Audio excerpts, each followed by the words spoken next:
बहू के सवाल। प्रतिभा को बचपन से ही सवाल जवाब का बहुत शौक होता है, जिसके चलते मम्मी पापा उसे किताबें ला कर देते हैं। लेकिन वो उनकी जगह गूगल की मदद लेकर अपने पास अतरंगी सवालों का पिटारा भरे रखती है, जिनसे वो लोगों को अपने आगे बेवकूफ दिखाने के लिए हर बात पर सबसे अतरंगी सवाल पूछती रहती है। ओ बहू, कहाँ है? जरा जल्दी इधर आ। क्या हुआ मम्मी जी? ऐसा कौन सा आसमान सिर पर आ गिरा जो इतनी हबड़ तबड़ में बुलाया? अरे आसमान का तो पता नहीं, पर इसकी छत जरूर गिरेगी। कितनी बार बोला है कि इसे रिपेयर करा लो। मम्मी जी, ऐसी क्या चीज है जो आपसे कभी सवाल तो नहीं पूछती, पर फिर भी आपको हमेशा उसका जवाब देना पड़ता है? हे भगवान, यहाँ घर गिरने को आया और इसे केबीसी खेलना है। अरे तू अपने सवालों का टोकरा अपने पास ही रख, मेरा बेटा करा देगा।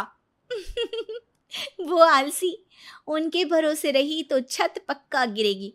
इससे अच्छा है कि जल्द जवाब ही दे दो। प्रतिभा की बात सुन सास असमंजस में वहीं बैठ जाती है, जिसे देख प्रतिभा मुस्कुराते हुए वहां से चली जाती है। और मती मारी गई थी जो इस सवालों की दुकान को घर ले आई। क्या हुआ माँ, इतनी परेशान क्यों बैठी हो? अरे हाँ हाँ, आजा, सब तेरी वजह से तो हुआ है। पूरी दुनिया में तुझे कोई दूसरी लड़की नहीं मिली थी शादी करने के लिए, जो इस सवाल बवाल को मेरे सिर पर ला बिठा दिया। अब क्या सवाल पूछ लिया प्रतिभा ने? इस पर सास अभय को प्रतिभा का सवाल बताती है, जिसे सुनकर अभय जोर जोर से हंसने लगता है। अरे माँ, प्रतिभा के पास जाओ और बोलो उसका जवाब है मोबाइल फोन, जो हमसे कोई सवाल नहीं पूछता, लेकिन हमें हमेशा उसके बजने पर जवाब देना ही पड़ता है। ओ हाँ हाँ, चल अब दफा हो, आलसी कहीं का।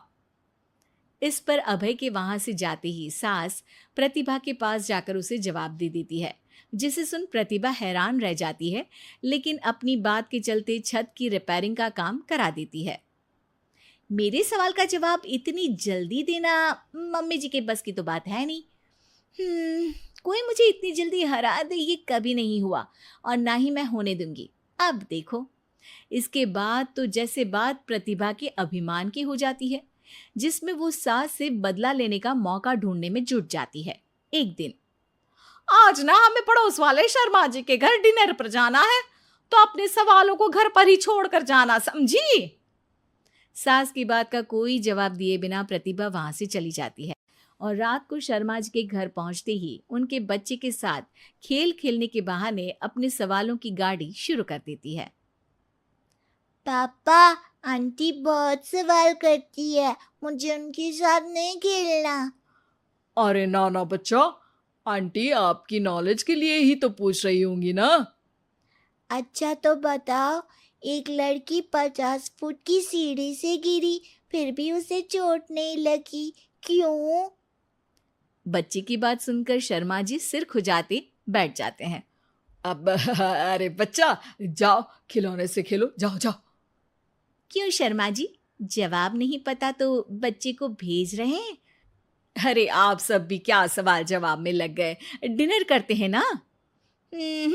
अब तो जवाब सुनकर ही खाना खाऊंगी। क्योंकि वो लड़की आखिरी सीढ़ी से गिरी थी, इसलिए चोट नहीं लगी। मिल गया जवाब, अब कोई बदतमीजी या सवाल नहीं। अच्छा, तो आज तक मम्मी जी को भी सारे जवाब आप ही बताते थे? क्यों, तुम्हारे अहंकार को ठेस पहुंची कि कोई तुमसे तेज कैसे हो सकता है? ओहो, इतना कॉन्फिडेंस! तो बताओ, एक साल में कितने सेकंड्स होते हैं?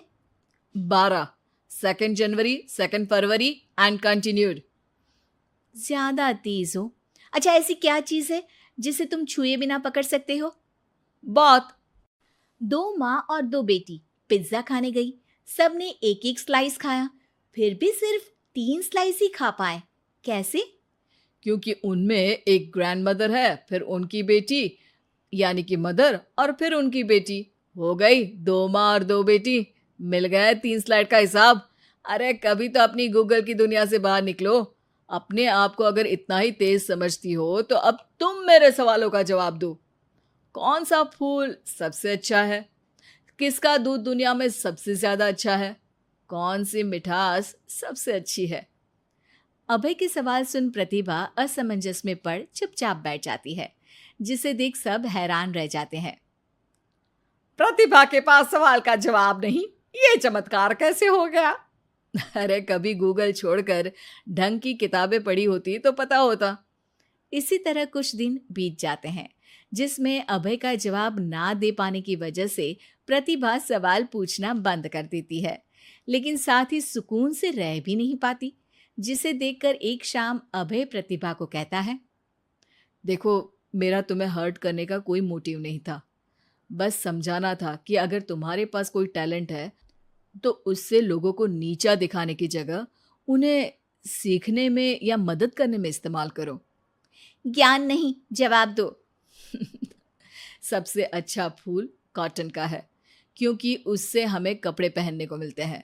सबसे अच्छा दूध माँ का है, क्योंकि उसकी वजह से एक बच्चा स्वस्थ और तंदुरुस्त रहता है। और सबसे अच्छी मिठास तुम्हारी जुबान में होती है। अगर जुबान से अच्छा बोलोगे तभी तो लोगों से जुड़ पाओगे, उनके मन और जीवन में घर कर पाओगे। अभी भी ज्ञान ही दिया, लेकिन ऐसा जो मेरे पास नहीं था। सॉरी, मुझे कभी समझ में ही नहीं आया कि मैं कितना गलत कर रही हूँ, और ना ही किसी ने समझाया। पर अब वादा करती हूँ, गूगल से ज़्यादा किताबों में समय लगाऊंगी, और जो भी सीखूंगी उससे शो ऑफ नहीं करूंगी, लोगों की हेल्प करूंगी।